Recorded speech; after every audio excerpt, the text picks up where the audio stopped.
তৃষা, তুই না বলে কই এভাবে হন্তদন্ত হয়ে কোথায় ছুটছিলি? আর আর্যর সাথে দেখা হলে কোথায়? তৌফিক নেওয়াজ হাতের ছক্কাটা রেখে তাকাতেই আর্য পরিস্থিতির সামাল দিতে শান্ত গলায় বলল, আসলে আমি একটু ইমার্জেন্সিতে বাইরে গিয়েছিলাম। বাট পথ হারিয়ে ফেলেছিলাম বলে ওকে কল করেছিলাম। টুইঙ্কেল চৌকি থেকে নেমে এসে তৃষার ওনার আঁচল টেনে ধরে চপল কণ্ঠে বলল, তুমি আমাকে রেখে ঘুরতে গিয়েছিলে বানি? তৃষা আলতো ওর মাথায় স্নেহের হাত বুলিয়ে বলল, আমি তো ঘুরতে যাইনি সোনা, বাইরে যা রোদ এজন্য তোমাকে নেইনি। পরিবেশের গোমট ভাব কাটাতে তৌফিক নেওয়াজ আছে শায়লা বেগমের উদ্দেশ্যে বলল, প্রশ্ন অনেক করেছ, এবার ওদের দুজনকে ভেতরে যেতে দাও। এমনি যে গরম পড়েছে, একটু পরে বৃষ্টি ছাড়বে বোধ হয়। তুমি বরং ওদের শরবত বানিয়ে দাও। স্বামীর নির্দেশে রান্নাঘরের দিকে গেল শায়লা বেগম। পরপরই আজও কোনোরূপ পূর্বাভাস ছাড়াই স্থান ত্যাগ করল।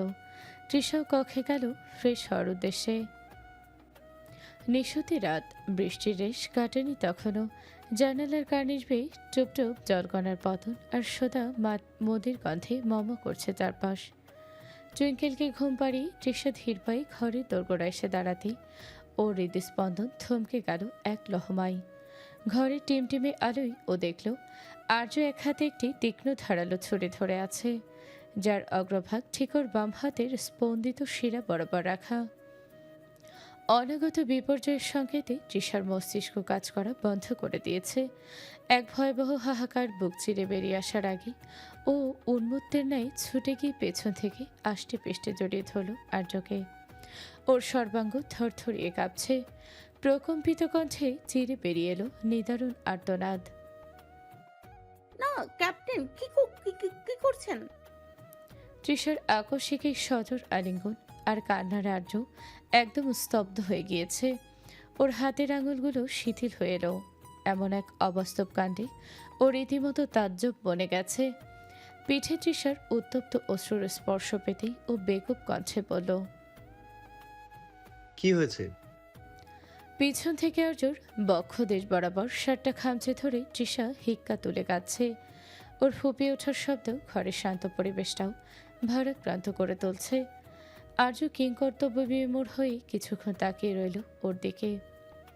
তারপর আলতো করে তৃষাকে নিজের দিকে ঘুরিয়ে ওর থুতনি ধরে মুখটা তুলে ধরল। ক্রন্দনরত জল থই থই চোখ দুটোকে স্থির দৃষ্টি নিক্ষেপপূর্বক ভ্রুকুচকে নরম গলায় শোধালো। আরে বাবা, কি হয়েছে বলবে তো? এভাবে কাঁদছো কেন? তৃষা কোনো মতে হেঁচকে সামলে নাক টেনে কাঁপা কাঁপা গলায় বলল, আপনি আপনি ওইটা দিয়ে কি করতে চাইছিলেন? আমি নিজের চোখে দেখেছি আপনি শিরার ওপর ওটা ধরেছিলেন। আর্য এবার সত্যি আকাশ থেকে পড়ল। ও হাতের ছুরিটার দিকে একবার তাকালো।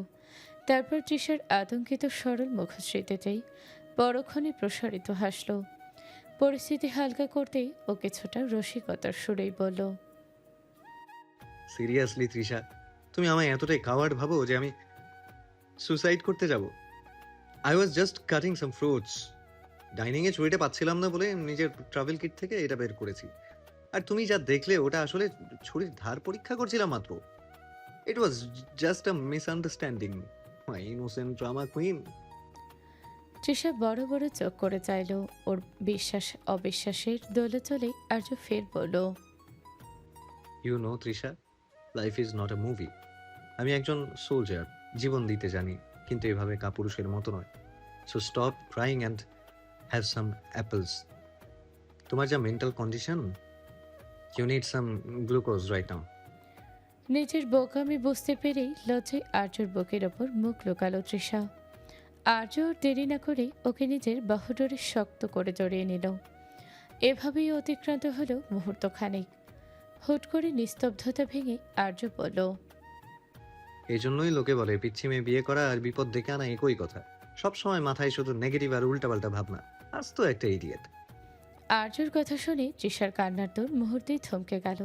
ও ঝট করে আর্যর বুক থেকে মুখ তুলে ওর দিকে একজোড়া অভিমানী দৃষ্টি নিক্ষেপ করল। গাল ফুলিয়ে আর্যর শার্টের কলারটা আর একটু জোরে খামচে ধরে অভিমানী সুরে বলল, কি বলছেন আপনি? আমি পিচ্ছি মেয়ে? আমি ছোট বাচ্চা? How dare you captain! Arya এক ভ্রু নাচিয়ে মুচকি হেসে বলল, হুম, বললাম তো, ভুল কি বলেছি? যে মেয়ে ফল কাটার ছুরি দেখে ভেবে নেয় তার হাজবেন্ড সুইসাইড করছে, তাকে পিচ্চি ছাড়া আর কি বা বলা যায়? You are just a silly little girl. Trisha এবার ওর হাতের বাঁধন আলগা করে দিয়ে কোমরে হাত দিয়ে জেদ নিয়ে দাঁড়িয়ে দাঁতে দাঁত চেপে গম্ভীর হওয়ার ভান করে বলল, আপনি ভুলে যাচ্ছেন ক্যাপ্টেন, আম 18+। আমাকে আপনার কোন দিক থেকে পিচ্ছি মনে হয়? আমি কি দেখতে ছোট বাচ্চাদের মতো, নাকি আমার কথাবার্তা আপনার কাছে ম্যাচিওর মনে হয় না? আর্য এবার তীক্ষ্ণ দৃষ্টিতে তৃষাকে আপাদমস্তক খুঁজিয়ে নিরীক্ষণ করে ধীরলয় এগিয়ে এসে তৃষার একদম কাছে গিয়ে দাঁড়ালো, যার দরুন তৃষা পিছিয়ে যেতে যেতে দেয়ালের সাথে পিঠ ঠেকিয়ে দাঁড়ালো। সব দিক থেকেই তো পিচ্ছি মনে হয়। এই যে তোমার রাগ, তোমার ইনোসেন্ট ফেস, আর তোমার এই পিচ্ছিদের মতো কান্নাকাটি, সবকিছুই তো তাই বলে। ইভেন তোমার এই ছোটখাটো অবয়বটাও আমার বাহুডোরে হারিয়ে যায়। সো টেল মি, তুমি যে 18+ তার প্রমাণ কি? আই এম নট কনভিন্সড পিচ্ছি। তৃষা নিজের জেদ বজায় রাখতে আর্য সেই প্রখর দৃষ্টির সোজাসুজি তাকালো। আর্যর বলিষ্ঠ শরীরের ছায়ায় ও এখন সম্পূর্ণরূপে বন্দী। আর্যর অধরে সে বাঁকা হাসি আর চোখের মধ্যে চাহনি তৃষার হৃৎপিণ্ডের স্পন্দন কয়েকগুণ বাড়িয়ে দিয়েছে। তবুও দমে না গিয়ে ফের শুধালো, বলুন, আপনার কি প্রমাণ চাই? কি করলে আপনার মনে হবে যে আমি আর পিচ্ছি নেই? আপনি যা বলবেন আমি আজ তাই প্রমাণ করে দিব। তৃষার এই সাহসী সাজার চেষ্টায় অবুঝ চ্যালেঞ্জ শুনে আর্যর চোখের মনি গভীর নেশায় আচ্ছন্ন হলো। ও তৃষার কানের লতির খুব কাছে মুখ নামিয়ে তপ্ত শ্বাস ফেলতেই ওর নিঃশ্বাসের উষ্ণতায় অজান্তেই চোখ বুঝল তৃষা। আর্য ফিসফিসিয়ে বলল, রিয়েলি তৃষা, তুমি জানো না একজন ক্যাপ্টেনকে চ্যালেঞ্জ ছুড়ে দেওয়া কতটা risky? I can be very demanding sometimes. Trisha জেদের বর্ষবর্তী হয়ে প্রত্যুত্তর দিল, দিতে চাই। আমি আজ প্রমাণ করেই ছাড়বো যে আপনার সামনে দাঁড়িয়ে থাকা মেয়েটা কোনো পিচ্ছি নয়। হুম, তুমি পারবে না পিচ্ছি, এই পারবো আমি। আর একবার পিচ্ছি বললে পারবে না। পারবো। আর are serious? Yes, I am. Arya এবার তৃষার চিবুকটা আলতো করে ধরে মুখটা উঁচিয়ে তৃষার কপালে নিজের কপাল ঠেকে মৃদু স্বরে বলল, Then let the night prove it, cause I want you badly. But you were immature, and I didn't want to do anything against your will. But আজ যখন তুমি নিজেই প্রমাণ দিতে চাইছো, then I won't stop myself. তীব্র শিহরণে বিদ্যুৎ পৃষ্ঠের ন্যায় ঝাঁকিয়ে উঠল তৃষার ক্ষীণ কায়া। আর্য প্রতিটা স্পর্শেই হৃদয় উথাল পাথাল ঢেউ হয়েছে ও হৃদগহীনে। আর্য ধীর পায়ে তৃষাকে পাজাকোলা করে তুলে নিল। ভীত তৃষা আষ্টে পৃষ্ঠে জড়িয়ে ধরল আর্যর চওড়া কাঁধ। ঘরের টিমটিমে আলোয় ওদের ছায়াটা দেয়ালে একাকার হয়ে গেল। আর্য ওকে বিছানায় সযত্নে শুয়ে দিয়ে ওর চুলের ভাঁজে মুখ গুজল। বৃষ্টির রিমঝিম শব্দ তখন জানালার ওপাশে এক অদ্ভুত মাদকতা তৈরি করেছে। তৃষা অনুভব করল আর্যর বলিষ্ঠ হাতের স্পর্শ ওর কামেজের চেরা ফাঁকা গলিয়ে ক্রমশ গভীরে প্রবেশ করছে। ওর নিঃশ্বাস ক্রমশ ভারী হয়ে আসছে। আর্যর চোখের পাতায় চুমু খেয়ে পড়ল। Are you ready to be mine completely, Trisha? কোনো জোর নেই, কেবল তোমার ইচ্ছাটুকু চাই। তৃষা আর্যর গলার কাছে মুখ লুকিয়ে অস্ফুট স্বরে বলল, আমি তো শুরু থেকে আপনার ছিলাম ক্যাপ্টেন। ধীরে ধীরে আর্যর স্পর্শ গভীর থেকে গভীরতর হতে শুরু করলো। পৃথিবীর সমস্ত লাজকতা যেন আজ গ্রাস করছে তৃষাকে। গম্ভীর মানবের এমন উন্মাত্তর বড্ড অচেনা ওর। আর্য টুকরো টুকরো চুমুতে ভরিয়ে দিতে থাকলো তৃষার মুখশ্রী। অতপর ধীরে ধীরে মুখ নামিয়ে আনলো তৃষার গলার বিউটি বর্ণে। নিঃশ্বাস ভারী হয়ে ক্রমশ বুক হাঁপড়ের মতো ওঠানামা করছে তৃষার। ধুকপুকানি তখন উন্মত্ত অশ্বারোহীর গতির ন্যায়। আর্য হঠাৎই এক তীব্র নেশায় মত্ত হয়ে এক গভীর দংশন বসিয়ে দিল সেথায়। তৃষার মুখ চিরে এক অস্ফুট আর্তনাদ বারবার বেরোবার পর মুহূর্তেই ওর হাত দুটো আর্যর পিঠের ওপর নখের আঁচড় কেটে বসল। আর্য বাঁকা হেসে আকস্মিক কক্ষের সমস্ত আলো নিভিয়ে দিল। তৃষা ভয়ের তো নেত্রে বিস্ফোরিত দৃষ্টি নিক্ষেপের পর মুহূর্তেই অনুভব করল ওর ওষ্ঠাধরে কোনো গভীর তৃষ্ণার্ত পৌরুষের দখলদারিত্ব। ও বা হাতে খামচে ধরল বিছানার চাদর, অপর হাতে আর্যর শার্ট। আর্যর হাতগুলো এবার তৃষার কোমরের ভাঁজে এক উত্তাল সমুদ্রে ঢেউয়ের মতো আসছে পড়ছে। তৃষার ক্ষীণ অনু আজ লতার মতো জড়িয়ে আছে সেই বিশাল বটবৃক্ষরূপী মানুষটার সাথে। সময়ের কাঁটা থমকে গেছে, বাহিরে ঝিঝি পোকা ডাক আর আকস্মিক শুরু হওয়া বৃষ্টির ছন্দপতনের শব্দ সব মিলিয়ে মায়াবী গহকে পরিণত হয়েছে কক্ষটা। অন্ধকারাচ্ছন্ন কক্ষে তখন কেবল দুটি তপ্ত হৃদয়ের দ্রুতলয় স্পন্দন। আর্যর বলিষ্ঠ আলিঙ্গনে তৃষার প্রতিটি কোষ আজ এক পরম পূর্ণতার স্বাদ পেতে মত্ত। বৃষ্টির রিমঝিম শব্দে মিশে গেল তাদের নিবিড় অস্ফুট প্রণয়ধ্বনি। অবশেষে বহুমান অভিমান আর দীর্ঘ প্রতীক্ষার অবসান ঘটিয়ে তৃষ্ণার্ত দুটি হৃদয়ের মিলন মাধুর্যে পূর্ণতা পেল এক শ্রাবণ রজনীর অমর কাব্য। দীর্ঘ রজনীর সমাপ্তি ঘটিয়ে নীলিমা রাঙিয়েছে ভোরের অরুণাভ। ফজরের পরবর্তী স্নিগ্ধ পবিত্র প্রহর বিদ্যমান। মৃদু সমীরণে জানালার পর্দাগুলো দুলছে। তৃষার অবস্থানটা এখনও আর্যর পক্ষ দেশে। বেশ শক্তপোক্ত বাঁধনে ওকে বদ্ধ করে রেখেছে আর্য।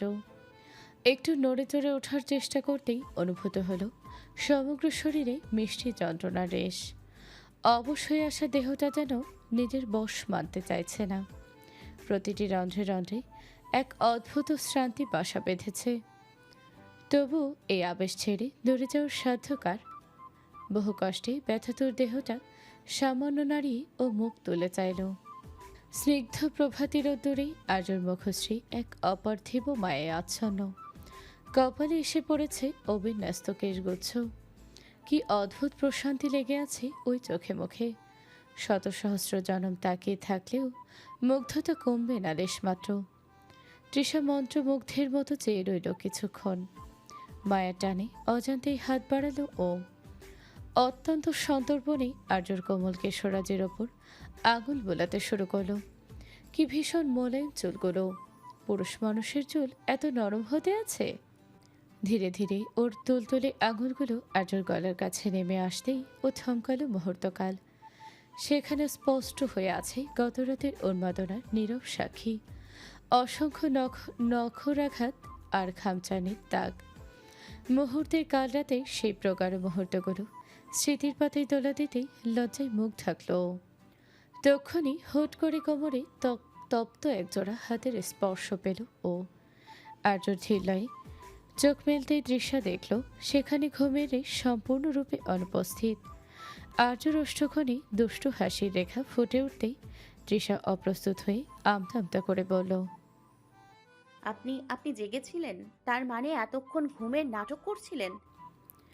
আর্য তৃষার কপালে লেপ্টে থাকা একগুচ্ছ কেশরাজ কানের পিছে গুজে দিয়ে গভীর স্বরে বলল, গুড মর্নিং মিসেস এহসান। আর হ্যাঁ, নাটকটা খুব বেশি খারাপ হয়নি, তাই না? তৃষা অভিমানী সুরে বলে উঠল। নাটকবাজ কোথাকার! আর্যকে আরও একটু নিবিড়ভাবে জড়িয়ে ধরে ফিসফিসিয়ে বলল, ওয়াইফের কাছ থেকে শেখা। আমার অর্ধাঙ্গিনী যখন এত সুন্দর করে মায়ার জাল বুনতে পারে, তখন আমি একটু আধটু অভিনয় করলে ক্ষতি কি? I was just enjoying the moment. তৃষার গাল দুটো মুহূর্তেই আরক্তিম বর্ণ ধারণ করলো ও আর্যর বুক থেকে নিজেকে ছাড়িয়ে নেওয়ার বৃথা চেষ্টা করে বলল, ছাড়ুন তো, অনেক হয়েছে, এবার উঠতে হবে। আজান দিয়ে দিয়েছে অনেকক্ষণ, নামাজ পড়তে হবে তো। আর্যর দু চোখে তখনও নেশাতুরা বেশ। ও তৃষাকে ছাড়ল না, বরং ওর থুতনিটা আলতো করে উঁচিয়ে ধরে বলল, নামাজ তো আমারও পড়তে হবে, but I don't want to let you go so easily. এই ভোরবেলা তোমাকে আরো কিছুক্ষণ এভাবে আগলে রাখতে ইচ্ছে করছে। তৃষা মিনতি ভরা চোখে তাকিয়ে বলল, শুনুন না প্লিজ, শরীরটা কেমন ম্যাচ ম্যাচ করছে। ফ্রেশ না হলে ভালো লাগছে না। নামাজ পড়লে মনটা শান্ত হবে। আপনিও তো নামাজ মিস করেন না কোনো দিন। তৃষার কথাই আর্য এবার একটু নরম হলো। আলতো করে ওর কপালে একটা দীর্ঘ চুমু খেয়ে বলল, ঠিক আছে বাবা, চলো। তৃষা ওঠার জন্য পা বাড়াতেই সারা শরীরে সূক্ষ্ম ব্যথার লহরী বয়ে গেল। ও অবশ দেহটা নিয়ে টাল সামলাতে না পেরে পড়ে যেতে নিতেই আর্য এক মুহূর্ত দেরি না করেই তৃষাকে আঁকড়ে ধরে পর মুহূর্তেই বাজাগোলা করে তুলে নিল। ঘটনার আকস্মিকতায় হকচকিয়ে গিয়ে তৃষার গলা জড়িয়ে ধরে পড়ল। আরে কি করছেন? আমি যেতে পারবো। আর্যর চোখের দিকে তাকিয়ে বলল। চুপ, একদম কথা বলবে না। তৃষা মুখে প্রতিবাদ না করলেও মনে মনে বলল। শুরু হয়ে গেছে হুমকি ধামকি। আর্য এগিয়ে গেল অশ্বমের দিকে। তৃষাও চুপটি করে ঘাপটি মেরে আর্য প্রশস্ত বুকে রোমে মাথা রেখে পরম তৃপ্তিতে চোখ বুঝল। নামাজ শেষে কক্ষ জুড়ে এক স্নিগ্ধ পবিত্রতা বিরাজমান। তৃষা জায়নামাজ গুছিয়ে পাশে রেখে হিজাবটা ভাঁজ করে আলনায় রাখল। তারপর জলসিক্ত চুলগুলো মেলে দিয়ে দর্পণের অভিমুখে দাঁড়িয়ে চিরুনি চালনা করতে শুরু করলো। তাতে দু এক ফোঁটা পানি ওর কাঁধে ছুঁয়ে গড়িয়ে পড়ছে। ঠিক তখনই আয়নার প্রতিবিম্বে ফুটে উঠল আর্যের অবয়ব। ও পেছনে এসে দাঁড়িয়েছে, দুহাত পকেটে গুজে তৃষার দিকে তাকিয়ে আছে এক দৃষ্টে। তৃষার নজর হুট করেই নিজের গলার দিকে গেল। আয়নার স্বচ্ছ কাচের ওপর ভেসে উঠল কাল রাতের উন্মাদনার চিহ্নগুলো। ওর গলার বিউটি বোন আর শুভ্র ত্বকের ভাজে ভাজে ফুটে আছে আর্যর দেয়া অজস্র প্রণয় ক্ষত। কালচে লাল রঙের ক্ষতগুলো যেন স্পষ্ট ভাষায় কাল রাতের তৃষার কথা বলে দিচ্ছে। মুহূর্তেই লজ্জার জায়গাটা দখল করে নিল প্রচণ্ড রাগ আর বিরক্তি। ও চিরুনিটা থপ করে টেবিলের ওপর রেখে কটমট করে পেছনে ফিরে তাকালো। দাঁতে দাঁত চেপে পড়ল। এই যে মিস্টার, এটা কি করেছেন? আকস্মিক তৃষার এমন বদলে চমকে তাকালো আর্য। কি করেছি? তৃষা নিজের বিউটি বোনে হাত রেখে দাঁতে দাঁত চেপে বলল। কি করেছেন দেখতে পাচ্ছেন না? সবার সামনে আমি এই দাগ নিয়ে কিভাবে যাব? সবাই তো জিজ্ঞেস করবে। আর্য নিজের নাদান বউয়ের এমন কথায় প্রসারিত হেসে কয়েক কদম এগিয়ে এলো।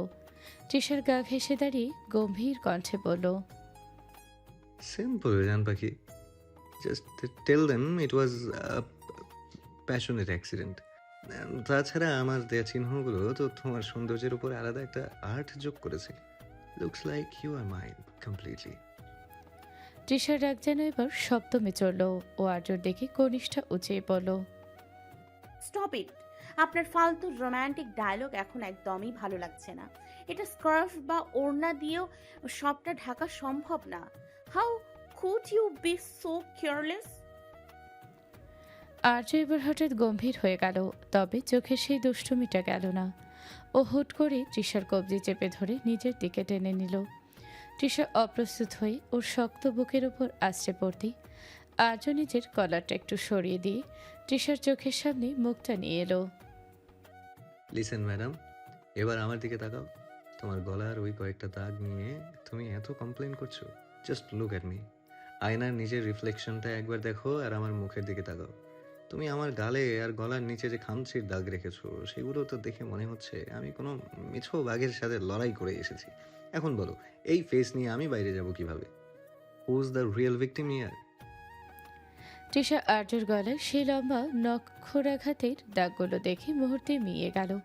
ও বুঝতে পারল ও নিজেও খুব একটা কম যায়নি। লজ্জায় সদ্য ফোটা কৃষ্ণচূড়া নাই রক্তিম বর্ণ ধারণ করেছে ওর ফর্সা মুখশ্রী। ও আমতা আমতা করে বলল। সেটা তো তখন আমি, মানে আপনিই তো উস্কে দিয়েছিলেন। আর্য ওর কোমরে হাত রেখে আরো কাছে টেনে নিল। কপালে কপাল ঠেকে নিঃস্বাতুর কণ্ঠে বলল। ইটস ওকে বেবি, এই স্কারগুলোই আমাদের রাতের ক্রেজিনেসের সাক্ষী। Don't try to hide them. Let the world know that we are madly in love. তৃষার তর্কে পারল না। আর্য প্রশস্ত বুকে রমে নিজেকে সঁপে দিয়ে মৃদু কণ্ঠে বলল। আপনি একটা আস্ত পাগল। আর্য ওর কপালে একটা দীর্ঘ চুমু দিয়ে আলতো করে বলল। This crazy man is only yours, always and forever. ভোরের স্নিগ্ধ আলোয় মেহসানের তন্দ্রা টুটল। জানালার বাহিরে তখন উদীয়মান সূর্য আরক্তিম রেশ। আলস্য ছেড়ে ও প্রাতকৃত সমাপনান্তে সবেমাত্র ঘটিতে পা রাখল। হঠাৎই নিস্তব্ধতা ভঙ্গ করে সশব্দে বেজে উঠল ওর মুঠোফোনটি। আজও চুলের প্রান্ত ছুঁয়ে বিন্দু বিন্দু জলরাশি তখন চ্যুত হচ্ছে। ফোনের পর্দায় জলজল করছে আগে থেকে সংরক্ষণ করা নামখানি। ক্ষণিক দ্বিধাগ্রস্ত হৃদয়ে গভীর এক নিঃশ্বাস টেনে ও কম্পিত হস্তে ফোনটি তুলে নিল। তবে ফোনের ও প্রান্ত থেকে কোনো বাক্য স্ফূর্তির সুযোগ না দিয়ে ভেসে এলো আদ্রিয়ানের চটজলদি কণ্ঠস্বর।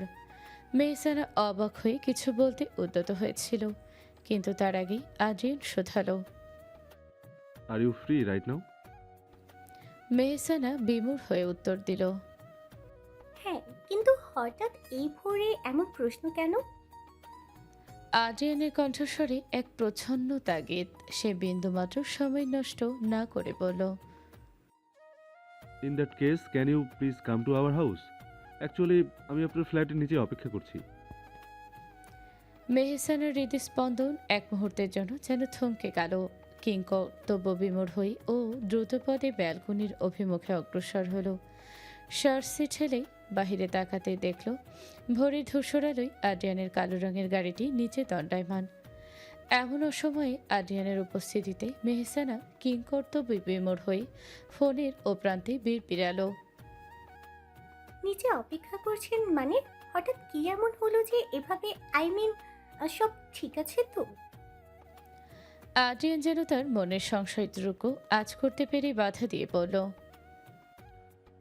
Don't push me with so many question Mohsena, just calm down as fast as you can. I will explain everything once you are here. Please be quick. আদ্রিয়ানের কথায় মেহসানার দ্বিধা করল না। হৃদয়ের কম্পন তখনও প্রশমিত হয়নি, বরং এক অজানা কৌতূহল আর উদ্বেগের আবেশ ঘিরে ধরল ওকে।